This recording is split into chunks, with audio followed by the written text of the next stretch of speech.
সন্তান হিসেবে আমাদের সবচেয়ে বড় কর্তব্য হল মা-বাবার প্রতি সম্মান ও ভালোবাসা প্রদর্শন করা। তাদের কথা মন দিয়ে শোনা, তাদের আনন্দে আনন্দিত হওয়া, দুঃখে পাশে থাকা, এগুলো আমাদের জীবনের সবচেয়ে গুরুত্বপূর্ণ দায়িত্ব। মা-বাবা আমাদের জন্য জীবন উজাড় করেছেন, রাত জেগে আমাদের খাবার ও নিরাপত্তা নিশ্চিত করেছেন।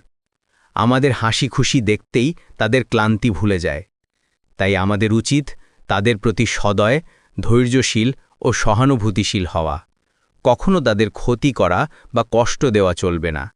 তাদের জন্য ছোট ছোট কাজ, ভালো কথা, সহানুভূতি সবকিছুই তাদের হৃদয়কে আনন্দ দেয় এবং আল্লাহর কাছে আমাদের জন্য বারকাত আনতে সাহায্য করে।